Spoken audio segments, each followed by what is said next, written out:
Doctor Naik, আপনি বললেন যে কোরআন শরীফে নাকি কোথাও কোনো ভুল নেই। আমি কোরআনে 20টারও বেশি ভুল দেখতে পাচ্ছি, সেটা আরবি ব্যাকরণে। এখন তার কয়েকটা আমি আপনাকে বলছি।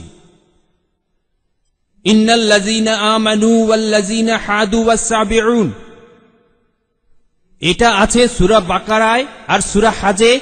ইন্নাল্লাযীনা আমানু ওয়াল্লাযীনা হাদু ওয়াস-সাবিউন, এখানে কোনটা ঠিক, সাবিউন নাকি সাবিউন? 1 নম্বর। 2 নম্বর হলো কোরআনে আছে, হ্যাঁ, কিন্তু এছাড়াও আরো আছে। সূরা তাহার 63 নম্বর আয়াতে ইন্না হাজানি লেসাহিরান, ভুল, ইন্না হাজাইনি লেসাহিরান, এটার কি ব্যাখ্যা দেবেন? এছাড়াও আমি আরো অনেক ভুলের কথা জানি। এক্সকিউজ মি, আমরা শুধু প্রথম প্রশ্নটা গ্রহণ করব, সময়ের অভাবে দ্বিতীয় প্রশ্নটা গ্রহণ করতে ঠিক পারছি না। আছে, ঠিক আছে।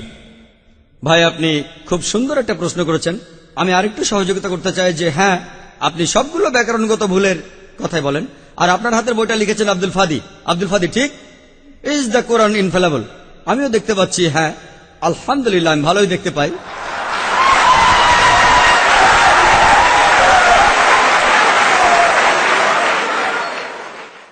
আমি এই 20টা ভুলের সবগুলোর উত্তর দেব, কারণ আমি বইটা পড়েছি। আমি সবগুলোর উত্তর দেবো ইনশাল্লাহ, ইনশাল্লাহ। 1 নম্বর পয়েন্ট ভাই, 1 নম্বর পয়েন্ট, এখানে 1 নম্বর পয়েন্ট হলো যে আরবির সব ব্যাকরণ এসেছে কোরআন থেকে। কোরআন হলো সর্বোচ্চ আরবি বই, যে বইটাতে সবচেয়ে উঁচু মানের সাহিত্য আছে। আরবি ভাষার সব ব্যাকরণ এসেছে কোরআন থেকেই। কোরআন হলো ব্যাকরণের মূল গ্রন্থ, আর কোরআন যেহেতু ব্যাকরণের মূল গ্রন্থ এবং সব ব্যাকরণে এসেছে কোরআন থেকে, কোরআনে কোনো ভুল থাকতে পারে না। 1 নম্বর পয়েন্ট। 2 নম্বর পয়েন্ট, 2 নম্বর পয়েন্ট, 2 নম্বর পয়েন্ট। ব্যাপারটা এরকম যে আপনি একটা রুলার নিলেন, আর সেই রুলারের গায়ে দাগ কাটা আছে, তারপর বললেন যে মাপটা ভুল হয়েছে। এটা বেশ অযৌক্তিক।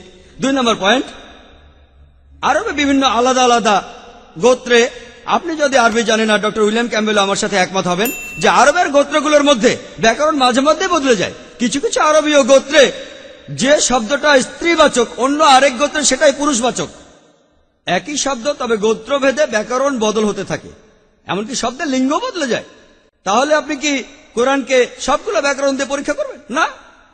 আর এছাড়াও কোরআনের ভাষা এত উঁচু মানের, এতই উঁচু মানের, এর কাছাকাছি কোনো সাহিত্য নেই। আর কোরআনের বিরুদ্ধে অনেক বই আছে, ইন্টারনেটে গেলে দেখবেন 12টা ব্যাকরণের ভুল, 21টা ব্যাকরণের ভুল, আব্দুল ফাদি 20টা ব্যাকরণের ভুল।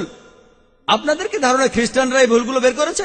কারাই ভুল বের করেছে জানেন? কারা করেছে? মুসলমানরাই। মুসলমান পণ্ডিতরা, যেমন জামকশারি, তারা এটা করেছেন।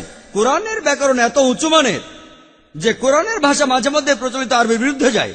কোরআনের ব্যাকরণ এত উঁচু মানের, কোরআনের ব্যাকরণ এতই উঁচু মানের, এজন্য তারা উদাহরণ দিয়েছে। আমিও কয়েকটা উদাহরণ দেব, এতে আপনারা সবগুলো উত্তর পেয়ে যাবেন।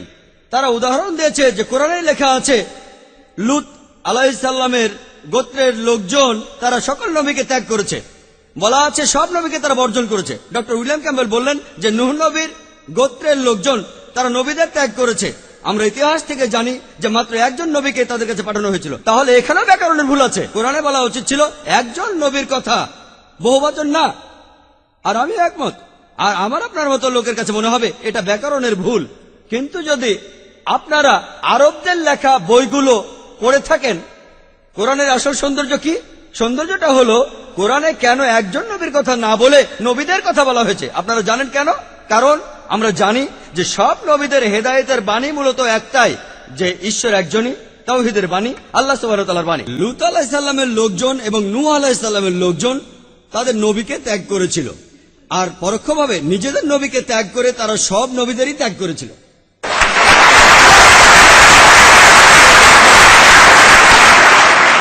সৌন্দর্যটা দেখেন, ভাষার অলংকার দেখেন, আলহামদুলিল্লাহ। আপনার মনে হতে পারে এটা ব্যাকরণের ভুল, কিন্তু এটা ভুল নয়। একইভাবে নূর সারওয়ার নামে একজন বলেছেন যে কোরআন বলছে কুনফা ইয়া কুন, হ বললে হয়ে যায়। এটা নাকি হবে কুনফা কানা, হ বললে হয়ে যেত। হ্যাঁ, আরবির পাস্ট টেন্সে কুনফা কানা কুন ফায়াকুন নয়, কিন্তু কুন ফায়াকুন আরো উঁচু মানের। বলা আছে আল্লাহ তিনি ছিলেন, আছেন আর থাকবেন, অতীত, বর্তমান আর ভবিষ্যৎ। Thank you doctor Naik.